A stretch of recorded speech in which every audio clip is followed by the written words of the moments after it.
Cuento de Navidad, Juan Bosch. Capítulo 2. Viendo las ciudades de la tierra, los ricos palacios en lo alto de las colinas y a orillas de los mares, admirando el esplendor con que vivían los reyes y sus favoritos, los grandes mercaderes y los jefes de tropas, San Gabriel se preguntó por qué el Señor Dios había resuelto tener un hijo con una mujer pobre que moraba en choza de barro y arreaba asnos cargados de agua por caminos polvorientos. ¿No era el Señor Dios el verdadero Rey de los mundos, el dueño del universo, el Padre de todo lo creado? ¿No debía ser su hijo, pues, otro rey? Si tenía que nacer de una mujer, ¿por qué él no había escogido para madre suya a una reina, a la hija de un emperador, a la heredera de un príncipe poderoso? A juicio de San Gabriel, el Hijo de Dios debía nacer en lecho adornado con cortinas de terciopelo y seda, entre oro y perlas, rodeado por grandes dignatarios y damas deslumbrantes, y a su alrededor debía haber un ejército de esclavos listos a servirle.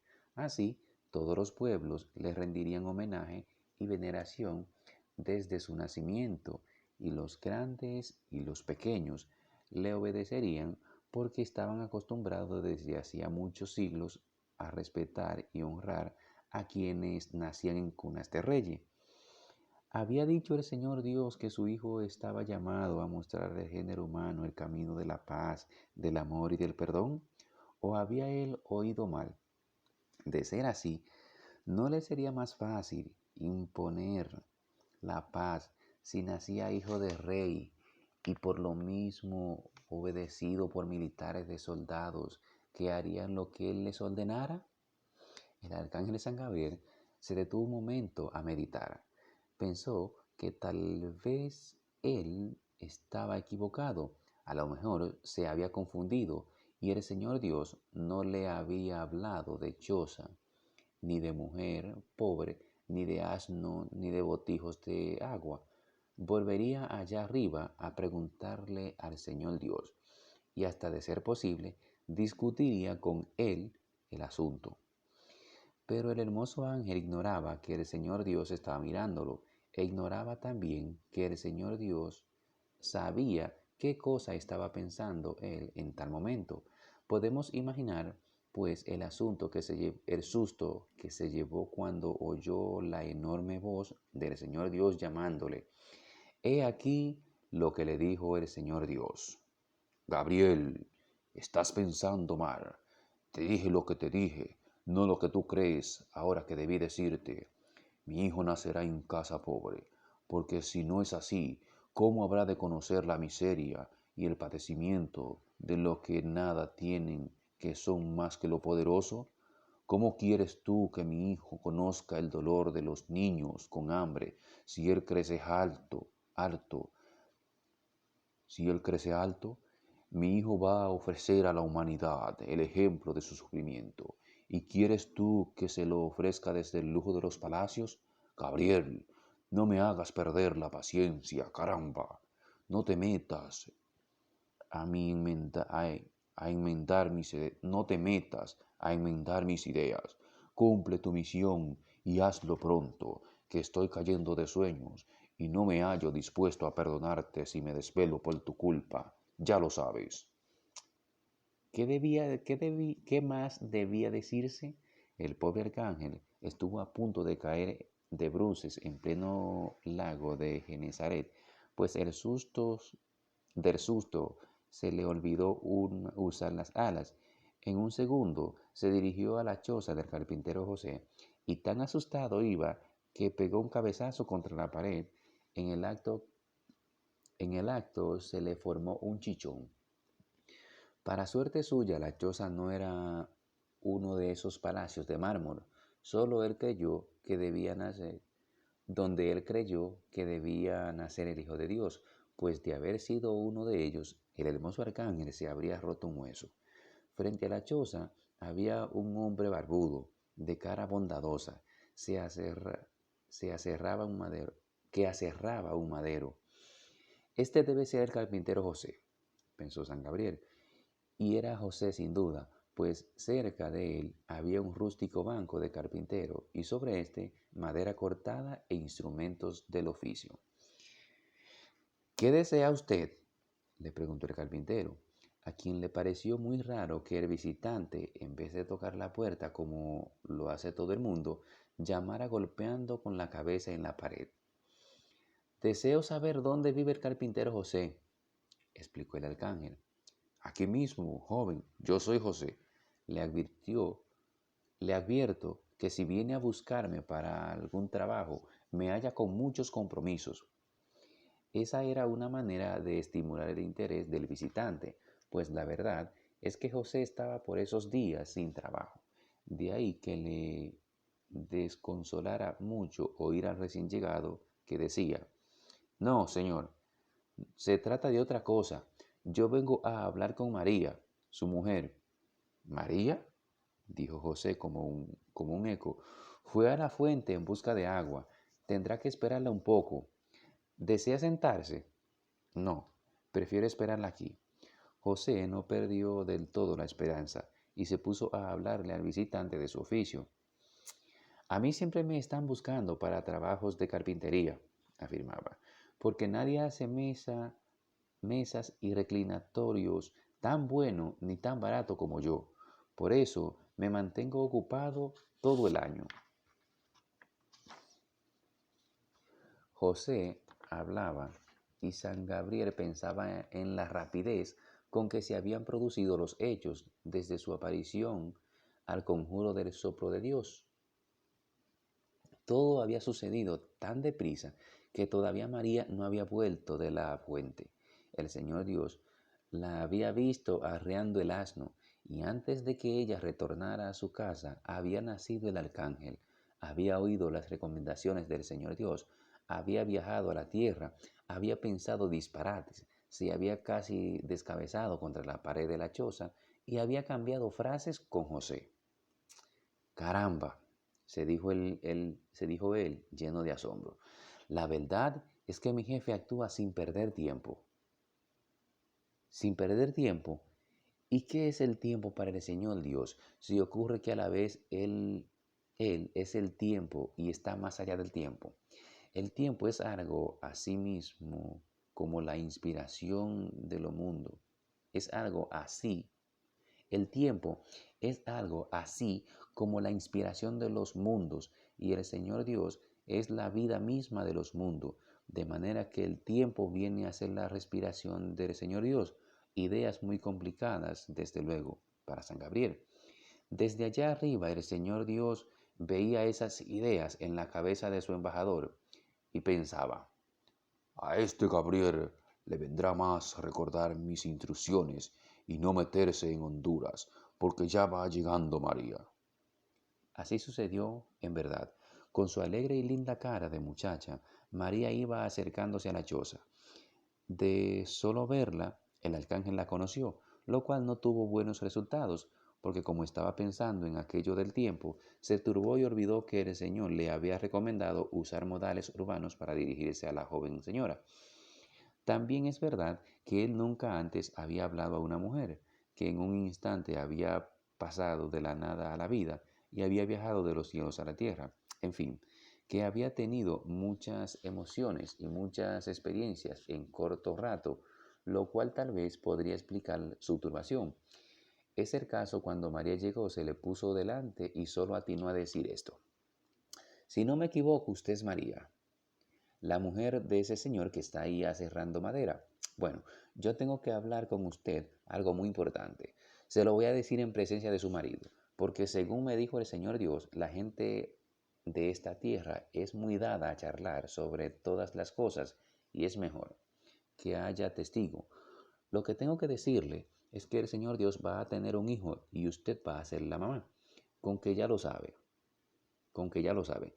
Si tiene algo que preguntar, hágalo ahora mismo, porque el Señor Dios se siente con sueño y no quiere que yo pierda el tiempo hablando tonterías con usted. La joven María se quedó boquiabierta, más propiamente muda del asombro, pero el que se asustó más fue su marido. Tan pronto oyó lo que había dicho San Gabriel, soltó la sierra y salió detrás del arcángel, que ya se iba. Oiga, amigo, ¿usted sabe lo que ha dicho?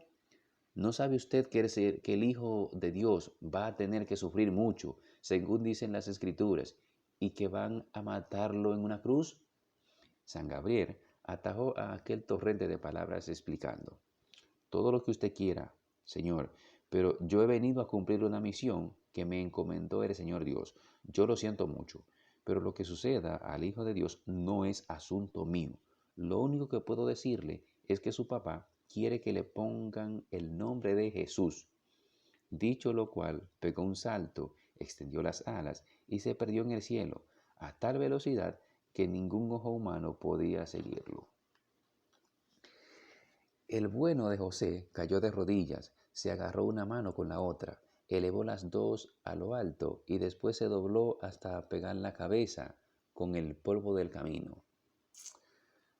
¡Ay, María, María!, exclamó, ¿cómo se te ocurre tener un hijo de Dios? ¿No sabe que todos los profetas han dicho que el Hijo de Dios tendrá que sufrir mucho entre los hombres, que será encarnecido, torturado y muerto en una cruz, como el peor de los criminales? ¿Qué vas a hacer de nosotros, María? ¿Por qué te has metido en tal compromiso sin hablar antes conmigo? La pobre María oía a su marido sin lograr comprenderlo. ¿Por qué hablaba así? Pues Pues ¿qué tenía ella que ver con lo que disponía el Señor Dios? ¿Qué sabía ella de lo que había hablado San Gabriel, a quien nunca antes había visto y cuyo nombre ignoraba?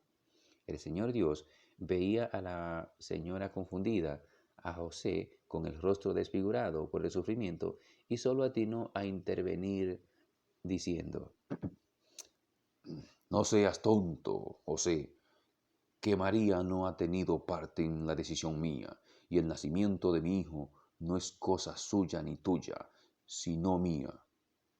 Lo cual era verdad, pero también es verdad que desde que los hombres comenzaron a poblar la tierra, había adquirido la costumbre de echar sobre sus mujeres la culpa de cuanto pasaba. El Señor Dios ignoraba esto porque él nunca había visto de cerca cómo se comportaban los matrimonios. Debido a que lo ignoraba, le habló hacia José. De haber estado al tanto de pequeñeces como esa, habría pasado por alto las palabras del marido de María, pues es lo cierto que tenía sueño y quería echar una siesta. Una siesta del Señor puede ser de días, de meses o de años, pero la de esa ocasión no iba a ser muy larga, porque he aquí que él estaba en lo mejor de su sueño cuando de pronto despertó diciendo: caramba, si va a nacer mi hijo, por poco lo olvido. Desde hacía millares de siglos nacían niños en la tierra, nacían hijos de reyes, de labriegos, de pastores, de guerreros, nacían niños blancos, amarillos, negros, nacían hembras y varones, unos robustos, otros débiles, unos chillones y otros casi callados, unos ricos y otros pobres, unos de ojos azules y otros de ojos castaños y de ojos negros, niños de toda clase, de todas las figuras, niños que nacían en medio de las guerras, en los campamentos, entre lanzas y sables y caballo, y niños que nacían en los bosques, rodeados de árboles, de pajarillos y de mariposas, niños que nacían en los caminos, mientras sus padres viajaban, y niños que nacían en las barcas, sobre los ríos y los mares, niños que nacían en grandes casas llenas de alfombras y niños que nacían en las cuevas de los pastores al pie de la montaña. Lo que jamás se había visto era el nacimiento de un niño que fuera el hijo del Señor Dios. El Señor Dios no tenía experiencia en casos de nacimiento, lo cual explica que el de su hijo le tomara de sorpresa. Así sucedió. El Señor Dios despertó ya su hijo. Así sucedió. El Señor Dios despertó cuando ya su hijo estaba a punto de nacer. Ahora bien, él había resuelto que el niño nacería pobre, y nacer pobre es tanto como nacer desconocido. Si el alumbramiento de María se hubiese dado en Nazaret, alguna gente iría a ayudarla a ver la criatura, no faltarían los vecinos, los parientes y los conocidos de María y José. En ese caso no se cumpliría la voluntad del Señor Dios. El niño, pues, no nacería en la aldea de Nazaret. Y a fin de que así fuera, el Señor Dios hizo correr la voz de que María y José tenían que hacer un viaje a Belén, porque el emperador de Roma, que gobernaba en esos lugares, había ordenado que todo el mundo debía inscribirse en el sitio de donde procedía su familia. La familia de María era de Belén, de Judá, un pueblo que estaba al sur de Nazaret. En Belén había nacido, muchos cientos de años antes, un rey llamado David. En Belén debía nacer el Hijo de Dios. Montando el asno que usaba para llevar agua de la fuente a la casa, María iba hacia Belén llenos, por caminos llenos de polvo y de piedras rojizas. El Señor el sol de los inviernos calentaba toda la llanura, casi hacía hervir el aire. María cubría su rostro con un paño de color rojo. El asno caminaba despacio y detrás iba José agitando una rama seca con la cual pegaba de vez en cuando al paciente borrico. Cada 5 o 6 horas se detenía, era cuanto llegaba a la cercanía de un pozo donde debían coger agua para el camino. Pues en la tierra donde nació el Hijo de Dios apenas hay ríos, la sed atormenta a las bestias. La sed atormenta a las bestias y a las gentes. En escasos lugares se ven árboles y solo se hallan con profusión arbustos espinosos. Los vientos levantan nubes de tierra quemada por la sequía y las ovejas se refugian a la sombra de las montañas, donde el rocío nocturno permite que crezcan los hierbajos que necesitan para sustentarse.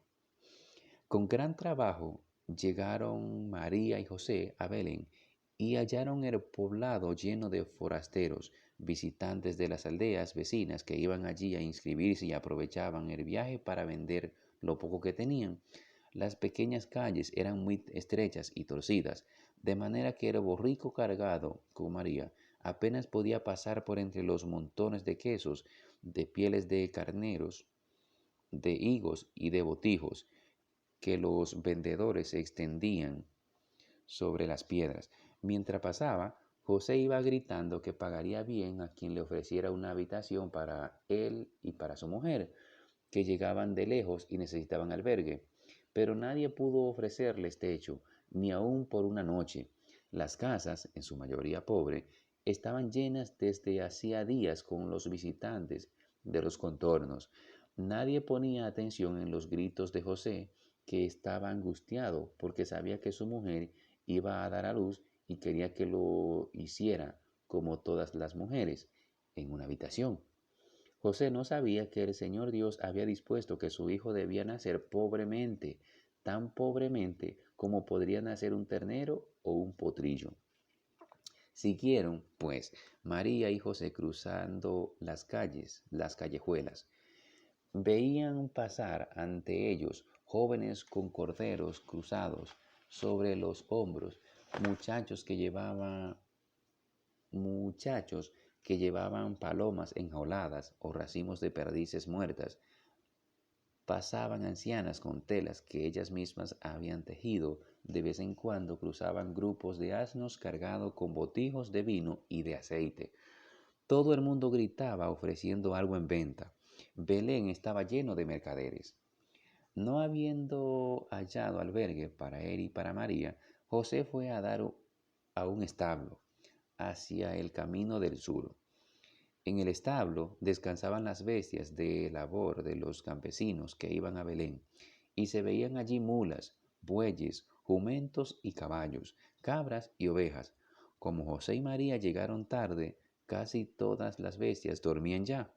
El sitio era pobre, con el techo en ruina, las paredes a medio caer, el piso lleno de excremento de los animales, pero había calor, el calor que despedían las bestias, y un olor fuerte, que resultaba a la vez grato, parecía llenar el aire del lugar. Cuando el Señor Dios despertó, ya estaba naciendo su hijo, nació sin causar trastorno muy tranquilamente, pero igual que todo niño, gritó al sentir el aire en la piel. Gritó, y un viejo buey que estaba cerca volvió los ojos para mirarle. Mugió, acaso queriendo decir algo en su lengua, y su mugido hizo que una mula que estaba a su lado se volviera también para ver al recién nacido. En ese momento fue cuando el Señor Dios abrió allá arriba las nubes y dijo, pero si ya nació mi hijo, pero si ya nació mi hijo. De pronto, el Señor Dios pareció desconcertado. Nunca había pasado, nunca había él pasado por un caso igual, pues aunque los mundos y todo lo que en ello hay habían sido creado por él, jamás había tenido un hijo directo, nacido de su propia esencia. Lo primero que hizo fue preguntarse qué debía era hacer para que la gente supiera que su hijo había llegado a la tierra. El punto no era para ser resuelto a la ligera, pues sucedía que el Señor Dios quería que se supiera que su hijo había nacido, pero que solo lo supieran aquellos escasos seres capaces de comprender lo que ello significaba. Más aún, los muy contados que podían conmoverse por el nacimiento de un niño sin tener que estar enterado de que ese niño era el Hijo de Dios, los muy contados que podían conmoverse por el nacimiento de un hijo sin tener que estar enterados de que ese niño era el Hijo de Dios. Al Señor Dios le hubiera sido fácil crear de un soplo 10 decenas de ángeles y enviarlos a la tierra armado de trompetas para que fueran por todas partes, pregonando que había nacido su hijo, que acababa de nacer en el establo de Belén y que el Señor Dios iba a proclamarlo como su heredero. En ese caso, grandes multitudes habrían corrido, atropellándose y hasta dándose muerte, cada quien empeñado en llegar antes que los otros, unos cargados de oro, otro de mirra y de perfume, o llevando rebaños de corderos y de vacas, pajarillos y plantas raras, porque sucede que el género humano es así, acostumbraba a rendir homenaje a los poderosos y a sus hijos, a aquellos de quienes puede esperar algún bien o de quienes teme un castigo. ¿Y quién es más poderoso que el Señor Dios?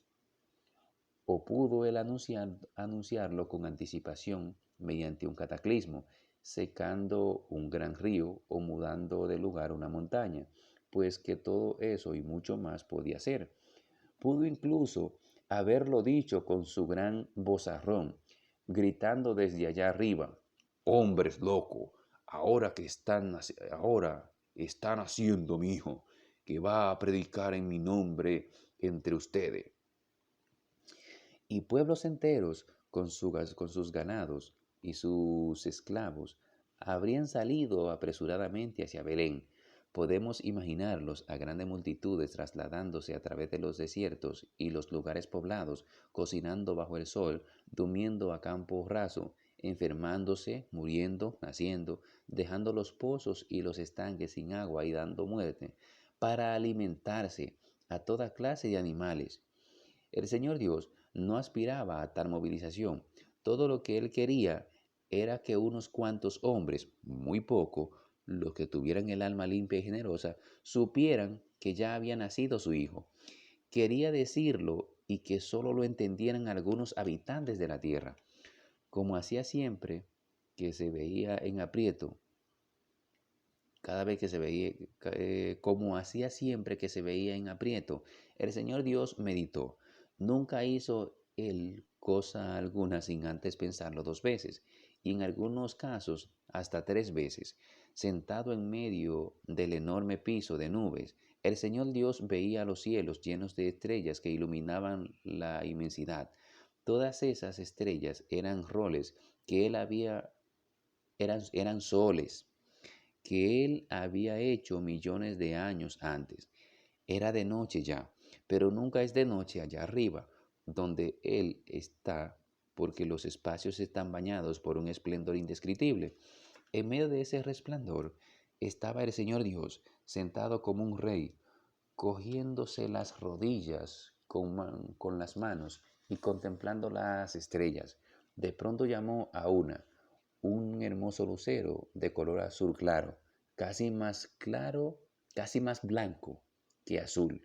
Le dijo, ven acá, tú, ven acá, tú.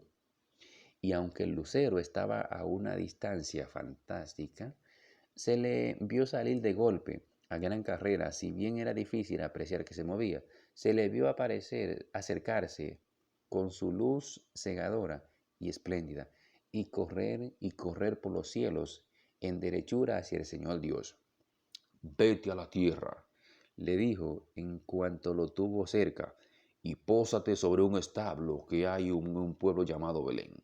Hay 3 establos allí, uno a la salida del camino que va a Jerusalén, queda al norte, otro a la salida del camino del oeste y otro a la salida del camino de Hebrón, queda al sur. En ese último acaba de nacer mi hijo, y es sobre ese establo donde debes colocarte. Atiende bien, que no quiero equivocaciones. Ustedes los luceros son bastante alocados y no ponen la debida atención en lo que se les dice, de donde provienen luego grandes errores. Lo primero es atender para poder entender. Así es que ya lo sabes, te posas sobre el establo que estás hacia el sur. En un instante se vio al lucero alejarse, iba hacia la tierra a tal velocidad que en pocos segundos su tamaño pasó a ser el de una naranja, y después el de una moneda, y después el de un anillo.